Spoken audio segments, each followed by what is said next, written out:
उसके बाद मैंने उससे कोई बात न की। गाड़ी एयरपोर्ट के अहाते में जाकर रुक गई। इंडियन एयरलाइंस की बोइंग एयरबस में मेरी सीट पहले से बुक थी। ये सीट फर्स्ट क्लास में नहीं बल्कि इकोनॉमी क्लास में थी, जिसमें सेल्स एजेंट आमतौर पर सफर करते हैं। जहाज टेक ऑफ करने के बाद जनूबी भारत की तरफ महवे परवास था और मैं अपनी सीट पर चुपचाप बैठा अखबार सामने रखे सोच रहा था कि जिस मुक्ति बाहिनी वाले ऑफिसर को कत्ल करके मैंने उसका रूप धार रखा है, वो इस पाकिस्तानी दुश्मन मिलिट्री इंटेलिजेंस ग्रोह का न सिर्फ अहम आदमी था बल्कि इस मंसूबे में कलीदी हैसियत भी रखता था। इसीलिए मुझे तेजी से एक जगह से बजरिया एयर फ्लाइट दूसरी जगह पहुंचाया जा रहा था। मेरी सीट खिड़की के पास थी। बाएं जानिब एक मद्रासी बाबू बैठा कॉफी पी रहा था। उसने कई बार मुझसे बात करने की कोशिश की, मगर मैंने हर बार हूं हां करके उसे टाल दिया। दिन के 11 बजने वाले थे कि जहाज तिरुचिरापल्ली के एयरपोर्ट पर लैंड कर गया। मैं ब्रीफकेस थामे एयरपोर्ट से बाहर आ गया। तिरुचिरापल्ली में शुमाली हिंद वाली सर्दी नहीं थी बल्कि मौसम खुशगवार था। प्रोग्राम के मुताबिक मैं एयरपोर्ट के अकबी इलाके में निकल गया, जहां एक बहुत बड़ा चिल्ड्रन पार्क था जिसमें पाम और नारियल के झुंड खड़े थे।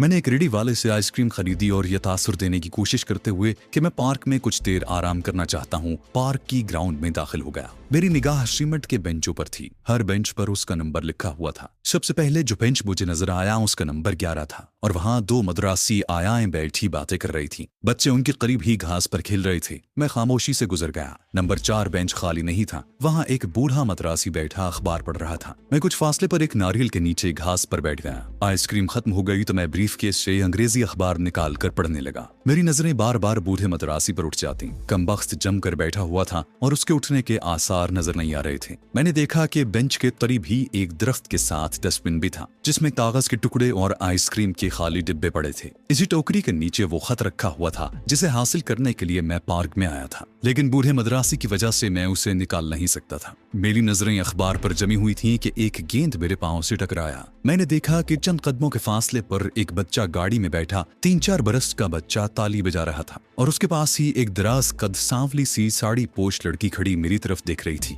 मैंने गेंद उठा ली। वो लड़की मुस्कुराती हुई मेरे पास आकर अपनी जबान में कुछ बोली। मैंने गेंद उसकी तरफ बढ़ाते हुए अंग्रेजी में कहा कि मैं उसकी जबान नहीं बोल सकता। जनूबी हिंद में अंग्रेजी आम है। यहाँ का हर आदमी अंग्रेजी में बात कर लेता है और मैट्रिक पास लड़के लड़कियां तो बड़ी अच्छी अंग्रेजी बोल लेते हैं। उस लड़की की साड़ी का रंग जामनी था। रंग वहां की औरतों की तरह सांवला था और स्याह बालों में सफेद फूलों का जूड़ा लगा हुआ था। उसने गेंद लेकर अंग्रेजी में मेरा शुक्रिया अदा किया और मुस्कुराती हुई वापस चली गई। उसकी मुस्कुराहट में गहरी और पुरस्रार सी दिलकशी थी। मैं उसके दिलकश सरापा से नजरें न हटा सका। वो गाड़ी को धकेलती आगे चलती। दरख्तों के झुंड में जाते हुए उसने पलट कर मेरी तरफ देखा। उसके होंठों पर वही पुरस्रार मुस्कुराहट थी। खुदा खुदा करके मद्रासी बूढ़ा बेंच पर से उठा, अखबार लपेटकर अपनी सदरी की जेब में ठूंसा और लाठी टेकता हुआ पार्क के दरवाजे की तरफ चल दिया। मैंने इत्मीनान का सांस लिया और उठकर टहलने लगा। फिर मैं बेंच नंबर 4 पर जाकर बैठ गया। जब मुझे इत्मीनान हो गया कि मेरी तरफ कोई मुतवज्जो नहीं तो मैं रद्दी की टोकरी को टटोलने लगा। प्लास्टिक का एक लिफाफा मौजूद था। मैंने अंदर से नीला लिफाफा निकाल कर जेब में रखा और वहां से उठकर एयरपोर्ट के लाउंज में आ गया।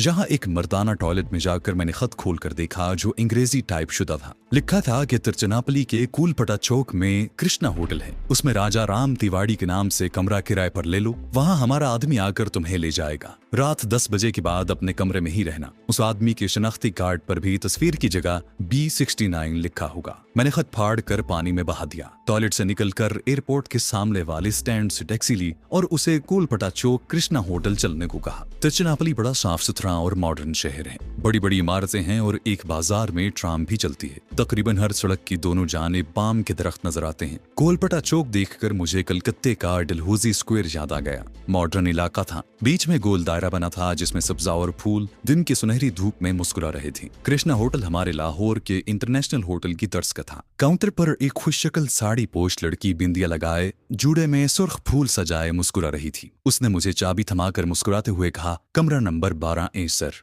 मैं लिफ्ट की तरफ बढ़ गया। मेरा कमरा 3री मंजिल पर था। सिंगल बेडरूम का साफ सुथरा कमरा था। बाथरूम अटैच था। मुंह हाथ धोकर ताज़ादम हुआ। फोन करके कमरे में ही खाना मंगवा लिया। सालन में कयामत की मिर्चें थीं। जनूबी भारत में सुर्ख मिर्चें इस तरह खाई जाती हैं जिस तरह हम यहाँ लहसुन की चटनी खाते हैं। खाने के बाद मैं कुछ देर आराम करने के ख्याल से लेट गया। आंख खुली तो दिन ढल चुका था। मुंह हाथ धोकर कमरे में ही कॉफी मंगवा कर पी। इतने में फोन की घंटी बजी। मैंने रिसीवर उठाया। दूसरी तरफ से किसी ने अंग्रेजी जबान में पूछा, आपके पास प्लास्टिक के सामान के नमूने होंगे? हम अपनी दुकान के लिए आपकी कंपनी का कुछ माल खरीदना चाहते हैं। मैं समझ समझ गया कि ये उसी खुफिया गैंग का कोई आदमी है। मैंने कहा जी हाँ, मेरे पास नमूने मौजूद हैं। दूसरी तरफ से आवाज आई, मैं 10 बजे रात आऊंगा, और फोन बंद कर दिया गया। कमरे में दिन भर पड़े रहने से भी लोग शक कर सकते थे। चुनाचे कमरा लॉक करके होटल से बाहर आ गया और एक कुशादा बाजार के फुटपाथ पर टहलने लगा। शाम हो गई थी। फ्लैटों में बत्तियां जल उठी। साड़ी पोश औरतें और धोती पोश दुबले पतले मर्द इधर उधर आ जा रहे थे। एक सिनेमा घर के बाहर हेमा मालिनी की बड़ी खूबसूरत तस्वीर लगी थी। फिल्म का नाम तमिल और हिंदी में लिखा हुआ था। बाएं जानिब एक मार्केट थी जिसकी दुकानें जगमगा रही थी।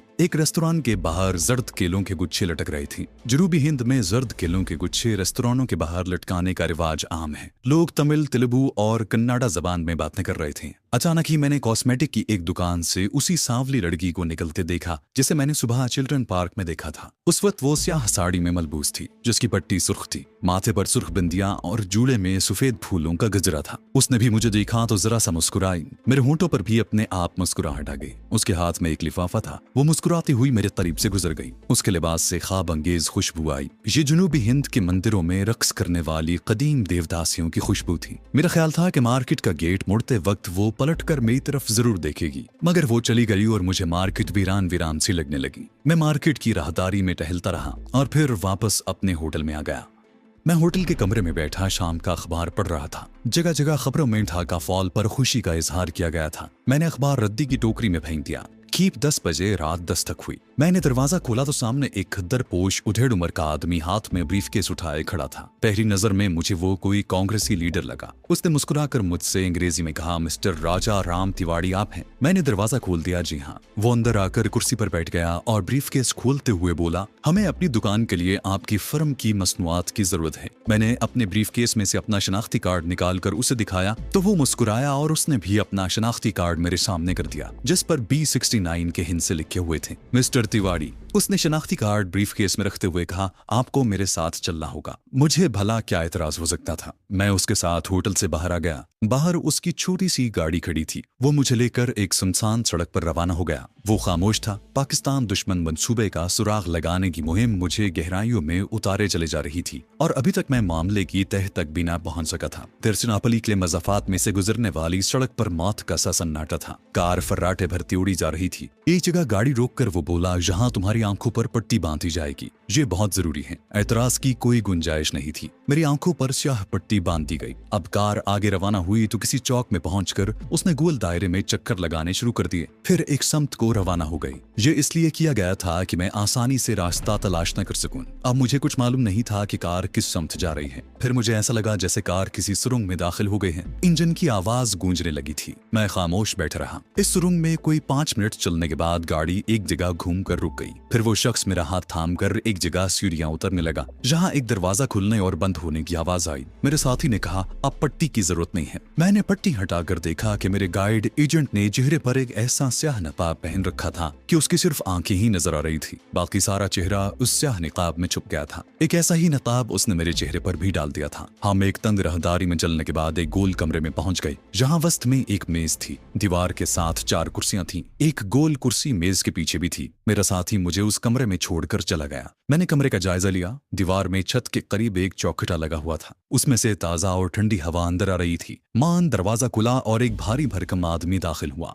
उसके हाथ में ब्रीफकेस था। उसने फौजी वर्दी पहन रखी थी मगर कांधे पर ओहदे का निशान नहीं था। उसका चेहरा भी निकाब में छुपा हुआ था। सर के बाल सफेद हो रहे थे। वो मेज के पीछे वाली गोल कुर्सी पर बैठ गया। ब्रीफकेस खोलकर एक फाइल निकाली और दीवार पर लगी मरकरी लाइट में उसका मुताला करने लगा। फिर मेरी तरफ देखे बगैर अंग्रेजी जबान में बोला, कर्नल नारुमनी, मेरे पास तुम्हारा फुल रिकॉर्ड मौजूद है। मेरी तो जान हवा हो गई। वो बोला, तुम्हें इस अहम तरीन मिशन के लिए खास तौर पर इसलिए चुना गया है कि तुम इंडियन आर्मी में रहकर 4 साल की कमांडो ट्रेनिंग हासिल कर चुके हो। तुम्हें मुफ्ती बाहिनी के भेस में ढाका भेजा गया जहां तुम्हारा रिकॉर्ड बड़ा शानदार रहा। तुमने मशरकी पाकिस्तान में मुसलमान बंगालियों के दिल में मुसलमान पंजाबियों के खिलाफ जिस कामयाबी से नफरत के बीज बोए और तखरीबी तहरीक चलाई, वो भी इस मिशन के लिए तुम्हारे इंतखाब की वजह बनी है। है। अब तुम्हें इसी किस्म का मगर इससे भी ज्यादा अहम और नाजुक मिशन सौंपा जा रहा है। तुम इस सिलसिले में कलीदी रोल अदा करने वाले हो। तुम जालंधर के हिंदू होते हुए भी हिंदी और संस्कृत के अलावा उर्दू, फारसी और इस्लामी उलूम में भी महारत रखते हो। ये बात भी तुम्हारे हक में जाती है। तुम्हारा असली नाम सिवाय मेरे और हमारे इंटेलिजेंस बॉस के और किसी को मालूम नहीं, लेकिन हम तुम्हें कर्नल नारूमनी के नाम से ही याद किया करेंगे। तुम इस वक्त जिस जेर जमीन मकाम पर हो, इसे तुम पाकिस्तान पर आखिरी और कारी जर्ब लगाने वाला कारखाना कह सकते हो, जहां जौहरी तवानाई हासिल करने के बाद हुकूमत की जेर सरपरस्ती हाइड्रोजन बम पर इब्तदाई रिसर्च हो रही है। लेकिन इस वक्त जहां भारत के लायक तरीन साइंसदानों की निगरानी में हम ऐसी इंतलाब अंगेज गोलियां तैयार करने में कामयाब हो गए हैं जो किसी इंसान को खिला दी जाए तो उसके ख्यालात उसके दिली अकायद के बिल्कुल उलट हो जाते हैं। इस गोली का असर खुसूसियत के साथ इंसान के तहत शऊर में रहने वाली सियासी नजरियात पर होता है। इस खतरनाक दवा का तजुर्बा हम मशरकी पाकिस्तान में कर चुके हैं। सारी दुनिया को मालूम है कि मशरकी पाकिस्तान में मुसलमान बंगाली लीडर भी नजरिया पाकिस्तान के दुश्मन बन गए थे। ये हमारी इन्हीं गोलियों का असर था, लेकिन हमारे पास इसकी मिकदार बहुत कम है, इसलिए हमने इन गोलियों को बड़े बड़े लीडरों पर ही इस्तेमाल किया है। हमारे जासूस मगरबी पाकिस्तान में मौजूद हैं। मगरबी पाकिस्तान में जितने लीडर मुसलमान होते हुए भी इस इस्लामी ममलिकत की मुखालिफत कर रहे हैं और उसे तोड़ना चाहते हैं, उन्हें हमारे जासूस ये गोलियां खिला चुके हैं। इन गोलियों की तैयारी पर कसीर सरमाया और तवील अरसा लगता है, चुनाचे हम इसे कहीं कहीं इस्तेमाल करते हैं। और इस वक्त हमारा टारगेट ये है कि मगरबी पाकिस्तान में वसी पैमाने पर सूबों के दरमियान मुनाफरत फैलाई जाए, खासतौर पर सिंध, सूबा सरहद और बलूचिस्तान के लोगों को पाकिस्तान के खिलाफ ज्यादा से ज्यादा भड़काया जाए। फौजी एजेंट की बातों ने मेरी आंखें खोल दी। मैं सोच भी नहीं सकता था कि ये लोग पाकिस्तान को खत्म करने के लिए इतनी खतरनाक तरीन और घिनौनी साजिश में मसरूफ हैं। फौजी एजेंट सिगार सुलगाकर कुर्सी से उठा और कमरे में टहलने लगा। मैं खामोश सर झुकाए बैठा था। वो अपनी कुर्सी के पास आकर रुक गया और मेरी तरफ देख कर बोला, तुम्हें हर किस्म की सहूलत दी जाएगी, पूरी ब्रीफिंग दी जाएगी। तुम्हें पाकिस्तान में मौजूद उस भारतीय एजेंट का खुफिया एड्रेस भी दे दिया जाएगा जिससे तुम्हारी मुलाकात जरूरी समझी जाएगी। मैंने जरा खांस कर अपनी जबान खोली। सर, हम पाकिस्तान के बरसरे इक्तदार लोगों को ये गोलियां क्यों नहीं खिला देते? नकाबपोश फौजी एजेंट एक पल के लिए मुझे खामोश नजरों से देखता रहा, फिर बोला, मुझे तुमसे इस किस्म के सवाल की तवक्को नहीं थी। क्या तुम इतना भी नहीं समझ सकते कि पाकिस्तान के किसी आला सरकारी अफसर को गोली खिलाने से कोई फायदा नहीं होगा, बल्कि हमारी बेशकीमत गोली जाया हो जाएगी। गोली खाने के बाद जब उसके सियासी नजरियात उल्टे हो जाएंगे और वो अपने मुल्क के खिलाफ बातें करने लगेगा या कोई कार्रवाई करेगा तो उसे फौरन उस ओहदे से हटाकर नजरबंद कर दिया जाएगा। इसके बरक्स हिज़्ब मुखालिफ के सियासी लीडरों पर ये नुस्खा कामयाब रहेगा, क्योंकि जब हिज़्ब मुखालिफ का कोई लीडर हुकूमत या मुल्क के खिलाफ कोई बात करता है तो लोग उसकी बातों पर ध्यान देते हैं। हुकूमत जब उन्हें जेल में डालती है तो लोग उसके खिलाफ रद्द अमल का इजहार करते हैं। मुल्क में शोरिशें होती हैं, हुकूमत के खिलाफ एक फजा बनने लगती है और ये बात हमारे हक में जाती है। हम तुम्हें चंद गोलियां साथ ले जाने के लिए जरूर देंगे जो तुम पाकिस्तान के कुछ ऐसे सियासी लीडरों को खिला दोगे जिन पर पहली गोली का असर कुछ जायल हो रहा है और वो किसी वक्त पाकिस्तान के हक में बयान देने लगते हैं। बहरहाल तुम्हें अभी कुछ देर तिरचनापली में ही रुकना पड़ेगा, क्योंकि इन काया पलट बेशकीमत गोलियों की तीसरी खेप तैयार करने में हमें वक्त लगेगा। मैंने अब कोई सवाल न किया।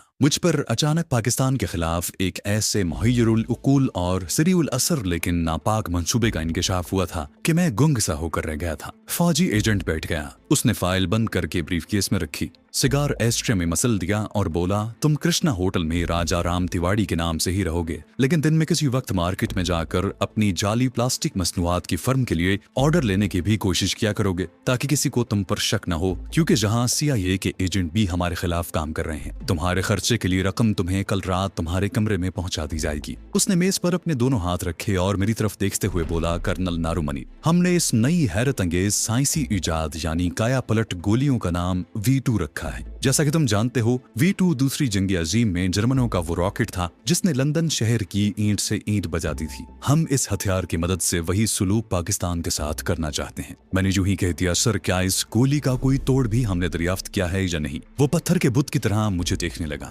नकाब के पीछे उसकी नस्वारी आंखें लोमड़ी की आंखों की तरह चमक रही थी। कहने लगा, हाँ इसका एक तोड़ भी है, लेकिन तुम्हें इस तोड़ से कोई दिलचस्पी नहीं होनी चाहिए। गुड लक पाम ऑयल नारूमनी। ये कहकर वो कुर्सी से उठा, ब्रीफकेस हाथ में लिया और कमरे से निकल गया। मुझ पर हैरत और अंदेशों ने जलगार कर दी। इस मुल्क में मेरे वतन अजीज के खिलाफ जिस किस्म के रोंगटे खड़े कर देने वाला तखरीबी मंसूबा बनाया जा चुका था, उसका मुझे गुमान तक नहीं था। मुझे इस मंसूबे का इल्म हो जाने की ताबीर यही थी कि मशीयत पाकिस्तान के हक में थी और वो उसे हमेशा कायम और दायम और फलता फूलता देखना चाहती थी। मेरे अंदर पाकिस्तान को इस घिनौनी साजिश से बचाने का जज्बा सहचंद हो गया था। मैंने फैसला कर लिया कि अगर मौका मिला तो ये काया पलट गोलियां भारत के किसी लीडर को भी खिलाने की कोशिश करूंगा। अगरचे मुझे मालूम था कि ये गोलियां कलील तादाद में तैयार हो रही हैं और मुझे कम से कम तादाद में ये इनकलाबी गोलियां दी जाएंगी। मुझे इस इंकशाफ पर कोई हैरत न हुई कि पाकिस्तान में दुश्मन एजेंट अपनी तखरीबी सरगर्मियां जारी रखे हुए हैं। ये तो हर मुल्क में होता है, लेकिन खुशी मुझे इस बात की हुई कि पाकिस्तान में भारतीय एजेंट की हैसियत से दाखिल होते वक्त मुझे पाकिस्तान में मौजूद किसी एक एजेंट का पता दे दिया जाएगा। उसे गिरफ्तार करने के बाद पाकिस्तानी हुकाम उसके दूसरे साथियों का खोज भी लगा लेंगे। इस काया पलट गोली का नाम V2 उस भालूनुमा इंटेलिजेंस ऑफिसर ने खूब रखा था, लेकिन वो नहीं जानता था कि मैं इस V2 का रुख उसके अपने मुल्क भारत की तरफ करने का इरादा रखता हूँ। दफतन मुझे अपने पीछे कदमों की छाप सुनाई थी। पलट कर देखा तो मेरा निकाब पोश गाइड खड़ा था। मिस्टर राजा राम तिवाड़ी, तुम्हारी वापसी का वक्त हो गया है। मैं खामोशी से उठा और राहदारी में से गुजरता उस कमरे में आ गया जहां मुझे नकाब पहनाया गया था। जहां मेरा नकाब उतार कर मेरी आंखों पर दोबारा पट्टी बांध दी गई और हम जेर जमीन राहदारियों में से गुजरते सुरंग में उस जगह आ गए जहां मेरे गाइड की कार खड़ी थी। कार रवाना हो गई। कुछ देर बाद कार रुक गई और जब मेरी आंखों से पट्टी उतार दी गई तो मैं उसी सड़क के किनारे मौजूद था जहां पहली बार पट्टी बांधी गई थी। मैंने दरख्तों को देखकर कोई निशानी याद रखने की कोशिश की, मगर रात के अंधेरे में मुझे दिक्कत पेश आ रही थी। फिर सारे नारियल के दरख्त थे और एक ही जैसे थे। सड़क कच्ची और फिर जहां मेरी आंखों पर से पट्टी खोलने से पहले कार को 6-7 बार घुमाया गया था। ये अंदाजा नहीं हो रहा था कि मैं सड़क पर किस तरफ से आया था। कार तेजी से मेरे होटल की तरफ उड़ी जा रही थी। अपने कमरे में पहुंचकर मैंने कपड़े बदले और लेट गया। सोचने लगा कि भारत एटम बम के बाद अब हाइड्रोजन बम भी बना रहा है और ये सारी तैयारियां पाकिस्तान को खत्म करने के लिए की जा रही हैं। मुझे भारत के इस जौहरी और कातिल मंसूबे को भी नाकाम बनाना था। ये मेरा एक अलग कमांडो मिशन था जिस पर मैं पहली फुर्सत में अमल पैरा होना चाहता था, लेकिन फिलहाल मुझे V2 से निपटना था और भारतीय मिलिट्री इंटेलिजेंस की मदद से पाकिस्तान में तखरीबकारी में मसरूफ भारतीय एजेंटों को इस तरीके से गिरफ्तार करवाना था कि मुझ पर जरा सा भी इल्जाम ना आ सके और सारी कार्रवाई महज एक इत्तेफाक ही लगे। अगले रोज फौजी एजेंट की फरमाइश के मुताबिक मैं ब्रीफकेस में प्लास्टिक की मसनूआत डालकर मार्केट की तरफ निकल गया। एक दुकानदार से ऑर्डर भी ले लिया। फिर एक रेस्टोरेंट में बैठकर कॉफी पीते हुए तिरुचिरापल्ली के लोगों को आते जाते देखने लगा। मैं उस जेर जमीन फैक्ट्री को धमाके से उड़ाना चाहता था जहां V2 नाम की नजरियात पलट गोलियां तैयार होती थी, लेकिन मुझे मालूम नहीं था कि वो फैक्ट्री किस मकाम पर है और वहां तक कौन सा रास्ता जाता है। दोपहर का खाना मैंने बाहर ही खाया। उसके बाद एक सिनेमा घर में तमिल फिल्म देखने घुस गया। बहुत बोर फिल्म थी, जबान भी समझ में नहीं आ रही थी, लेकिन रक्स बड़े क्लासिकल थे। शाम को होटल वापस आकर थोड़ी देर आराम करने के लिए लेट गया। रात देर तक जागता रहा, इसलिए जल्द ही नींद आ गई। उठा तो रात के 9 बज रहे थे। खाना हस्बे मामूल कमरे में ही मंगवा कर खाया। कॉफी की चुस्कियां ले रहा था कि दरवाजे पर दस्तक हुई। बाहर वही खद्दर पोश गाइड खड़ा मुस्कुरा रहा था। मेरी तरफ लिफाफा बढ़ाकर बोला, आपकी डाक है। लिफाफा देकर वो वापस चला गया। उस लिफाफे में इंडियन करेंसी के 5000 रुपए थे। कुछ रकम मेरे पास पहले मौजूद थी। मैंने सारे नोट अपने बटवे में रख लिए। 11 बजे रात तक एक अंग्रेजी नॉवल पढ़ता रहा जो मैंने मार्केट से खरीदा था। फिर सो गया। सुबह उठा तो दिन काफी निकल आया था। खिड़की में से धूप अंदर आ रही थी। गुस्ल वगैरह से फारिग होने के बाद मैंने कपड़े बदले और नाश्ता कमरे में ही मंगवा लिया। जब मैं ब्रीफकेस हाथ में लिए होटल से बाहर आया तो 10 बज रहे थे। मैंने टैक्सी ली और तिरुचिरापल्ली के इलाके की एक शानदार मार्केट में पहुंच गया। जहां भी चल फिर कर एक दो दुकानदारों से अपनी नकली फर्म के लिए कुछ ऑर्डर लिए और फिर एक रेस्टोरेंट में बैठकर कॉफी पीने लगा। तिरुचिरापल्ली के रेस्टोरेंट और उनकी फजा मुझे बहुत पसंद आई थी। इन रेस्टोरेंटों में ऊद और अगरबत्तियों की खुशबू हर वक्त रची बसी रहती। यहाँ सफेद संगी मेजों पर केले के पत्ते बिछाकर खाना दिया जाता था। स्पीकर पर धीमी आवाज में तमिल फिल्मों के रिकॉर्ड बजते रहते। दिन के 11:15 बजे मौसम कुछ गर्म हो गया। सड़क पर नारियल और ताड़ के दुबले पतले छरीवे दरख्तों की छतरियां हवा में लहरा रही थी। फुटपाथ पर पैदल चलते चलते मैं शहर के निस्बतन गैर आबाद इलाके की तरफ निकल गया। मैंने महसूस किया कि एक आदमी मेरा पीछा कर रहा है। उस आदमी को मैंने पहली बार रेस्टोरेंट में दाखिल होने से पहले देखा था। वो फुटपाथ पर बिजली के खंबे के पास खड़ा था। उस तरफ निगाह उठी तो मुझे अपनी तरफ घूरता महसूस हुआ। उसने पतलून कमीज पहन रखी थी। तोंद थोड़ी सी निकली हुई थी।